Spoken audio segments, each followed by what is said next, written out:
आज पहिल्या प्रथम मी आरएसएसला धन्यवाद देऊ इच्छितो, कारण त्यांनी औरंगजेबाच्या थडग्याचा विषय ज्यांनी काढला होता त्यांनाच त्या थडग्यामध्ये गाडलं. आपण आता जे काय चालले राज्यात त्याच्यावरती न बोलता या जुन्या कुठल्या तरी गोष्टींवरती बोलत राहायचं, त्याच्यावरनं दंगली घडवायच्या, ह्याचा सगळ्यांना आता कंटाळा आलेला आहे. आणि म्हणून मी आरएसएसला मुद्दामून धन्यवाद देतोय. दुर्दैवाने दंगल जेव्हा घडली किंवा घडवली त्याच्यामध्ये महिला पोलिसांवरती ज्यांनी हात उचलला असेल त्याचे हात छाटले पाहिजेत. आणि त्याचबरोबरीने ज्यांनी जाणीवपूर्वक जर का कोणी दंगल भडकवली असेल तर त्यांना सुद्धा व्यवस्थित कायद्याच्या इंगात दाखवलं पाहिजे. एकूणच काय की हे सरकार जे आहे सत्ताधारी ढिगभर आहेत आणि विरोधी पक्ष फक्त मुठभर आहेत. मुठभर असलेला विरोधी पक्ष ढिगभर असलेल्या सत्ताधाऱ्यांना भारी पडतोय. आणि आजच सर्व पक्षांचं एक शिष्टमंडळ महामहिम राज्यपालांजींच्या भेटीला गेलं होतं. याचं कारण असं, ज्या पद्धतीने कामकाज रेटलं जातंय हे लोकशाहीच्या सगळ्या नीतिमूल्यांचं अवमूल्यन करणार किंवा ही सगळ्या गोष्टी या पायदळी तुडवणार आहेत. ज्या वेळेला राज्यपाल महोदय येतात आणि सदस्यांसमोर भाषण करतात तेव्हा ते माझं सरकार असं म्हणतात किंवा आपलं सरकार असं म्हणतात. याचा अर्थ त्या सरकारची जबाबदारी महामहिम राज्यपालांची देखील आहे.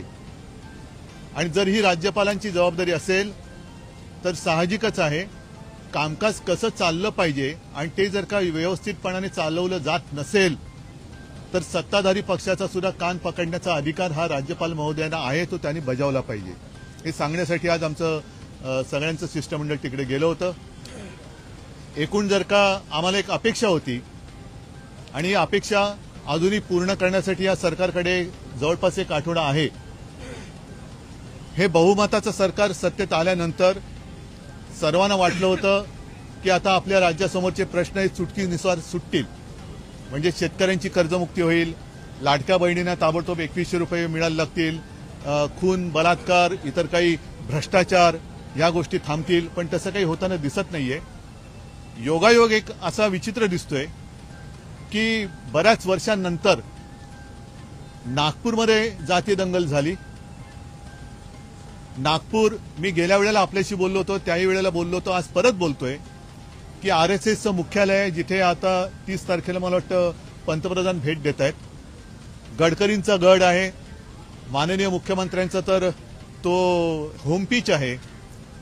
अशा या होमपीचमध्ये किंवा होमपीचवर जातीय दंगल घडवली गेली, जातीय दंगल झाली. औरंगजेबाचा थडगा आहे छत्रपती संभाजीनगरमध्ये. महाराष्ट्रामध्ये कुठेही त्याचे तसे पडसाद न उमटले नाहीत, पण नागपूरमध्ये घडलं. एका बाजूला अधिवेशन सुरू असताना, पंतप्रधानांची भेट तिकडे नियोजित असताना नागपूरमध्ये नेमकी दंगल कोणी घडवली हाही एक संशोधनाचा विषय आहे. नागपूरमध्ये दंगल घडते आणि त्याच अधिवेशनात, म्हणजे ज्या काळात ही दंगल घडली त्याच अधिवेशनात भारतीय जनता पक्षाचे आमदार एकूणच नगरविकास आणि ठाणे महापालिकेतला, ठाणे शहरातला भ्रष्टाचाराचा सगळा कारभार हा चव्हाट्यावरती आणतायत. म्हणजे नेमकं भांडणी दंगल आहे तरी कोणाची, हाही एक विचार करण्यासारखा विषय की याच्यामागे हा निव्वळ योगायोग आहे का की नागपूरमध्ये बऱ्याच वर्षांनंतर दंगल घडते आणि सत्ताधारी पक्षातलेच लोक हे ठाण्यातल्या आणि त्यांच्या नगरविकास खात्यातल्या भ्रष्टाचाराची सगळी लक्तरं बाहेर काढतायत. हा योगायोग हा सुद्धा एक पाहण्यासारखा आहे किंवा अभ्यास करण्यासारखा आहे. मला असं वाटतं की हे सरकार अपयश लपवण्यासाठी एक एक गोष्टी करायला बघते आणि त्याच्यात ते अधिकाधिक अपयशी होत चाललेलं आहे. या सरकारच्या कारभाराचे धिंडवडे हे दिवसागणिक सगळ्यांसमोर येत आहेत आणि ते केवळ काहीतरी वेळ मारून न्यायची म्हणून यांचा हा कारभार चाललेला आहे. बाकी याबद्दल कदाचित मी येत्या काही दिवसात आणखीन विस्ताराने बोलेन. पण तूर्त मला असं वाटतं की आता तरी ही सगळ्यांची दिशाभूल करण्याचा जो काय प्रयत्न सुरू आहे, थडगी उकरायची, आणखीन काय काढायचं, या सगळ्या गोष्टी थांबून जनतेने तुम्हाला जर खरंच बहुमत दिलं असेल, ज्याच्याबद्दल संशय आहे, लोकच विचारतात की असं कसं झालं, पण जर का जनतेने खरंच बहुमत दिलं असेल तर ते बहुमत सत्कारणी लावा, कारण संधी परत परत मिळत नसते.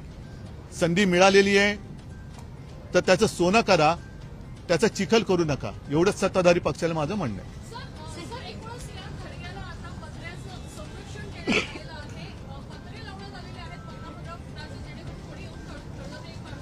आता हे संरक्षण दिलं कोणी?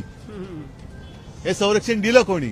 आणि मग जे उखडा म्हणणार आहेत ना, एकदा काय आम्ही तुम्हाला कालच बोललोय, परवाच बोललोय, उखडाचं तो उखडून टाका. कोणी शिवप्रेमी हा औरंगजेबाचा प्रेमी असूच शकत नाही. त्याच्यामुळे थडगा उखडाचं जरूर उखडा, पण दुतोंडी भूमिका घेऊ नका. म्हणून मी परत एकदा राष्ट्रीय स्वयंसेवक संघाला खास धन्यवाद देतोय की त्यांनी तरी कान टोचलेत. आता हे टोचलेले कान किती काळापर्यंत उपयोगी पडतायत ते बघूया. का 30 तारखेनंतर परत आणखीन काहीतरी होईल हे सुद्धा पाहण्यासारखं असेल. पण मला खरं गेले 1-2 अधिवेशन आश्चर्य वाटत होतं की अधिवेशनात हा मुद्दा आला कसा नाही. दरवेळेला अधिवेशन आलं की हा मुद्दा काढला जातो, त्याच्यात नवीन काय.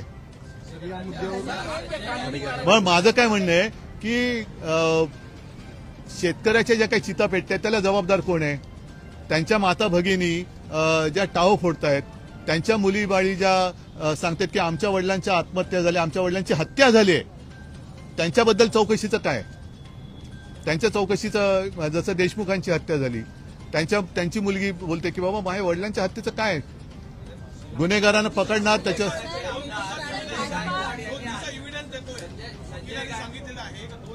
कोणी ठीक आहे ना, देऊ द्या ना, द्या ना, मग द्या ना. पण हा विषय कोर्टात चाललेला आहे, द्या ना कोर्टात काय ते. ते ठीक आहे. संजय गावडचा उद्या कुठल्या पक्ष नेत्यांना विचारता प्रश्न नाही त्यांनी चांगलं. अच्छा नाही, त्यांना खास धन्यवाद देतो कारण आमच्या घराण्याच्या 6-7 पिढ्या जनतेसमोर आहेत. त्याच्यामुळे या विषयात काही तथ्य नाहीये. दूर तक कोई असं ज्याला म्हणतो तसं काही दुरान्वयाने सुद्धा संबंध नाही. पण जर का राजकारण ह्या वाईट बाजूला न्यायचं असेल तर मग मात्र सगळ्यांचीच पंचायत होईल. कारण खोट्याचं जर का तुम्ही नायटा करणार असाल तर ते तुमच्यावरती बुमरँग होऊ शकेल, हेच या लोकांना मी सांगू इच्छितो. वो बकवास है, उसके बारे में मैं कुछ बोलना नहीं चाहता. यांना मुलाखतीत एक प्रश्न विचारण्यात आला, एका वाक्यात उत्तर विचारण्यात आलं, शरद पवार आणि तुमच्या बाबतीत त्यांचं काय मत आहे असं विचारण्यात आलं. त्यावर ते असं म्हणाले की भरवसा नाही. ते गाणं होतं ना, कुठलं गाणं होतं ते? जरा जोरात बोला ना, माझ्यापेक्षा तू.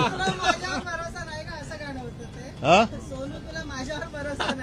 असं विचारत आहे ना, म्हणून नाही ते गाणं जे होतं, मला वाटतं त्या गायिकेचा सत्कार सुद्धा तेव्हा देवेंद्र मुख्यमंत्री होते आणि वर्षावरती केला होता. सोनू मग तुझा माझ्यावर भरोसा नाही काय, म्हणून तुम्ही हा दुसरा घरोबा केलाय काय?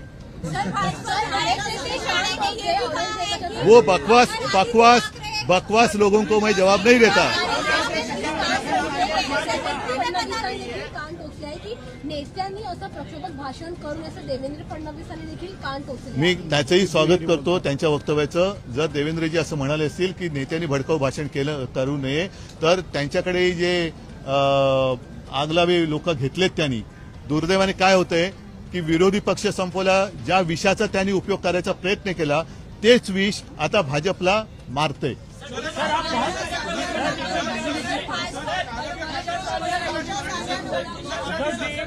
आप बहुत ही रेप्यूटेड परिवार से आते हैं, बहुत बड़े नेता हैं, बावजूद इसके ऐकायला चला ठीक है. साथ जनता की आवाज. इसी तरह के जनता के मुद्दे उठाने के लिए हमारे हाथ मजबूत कीजिए, सब्सक्राइब कीजिए, लाइक कीजिए और कमेंट करना ना भूले. देखते रहे मेरा महाराष्ट्र लाइव. हमारे मुख्य संपादक मिर्जा इदरीस बेग के साथ देखते रहे मेरा महाराष्ट्र लाइव. हमें दीजिए ये इजाजत. आपका दिन शुभ रहे. धन्यवाद.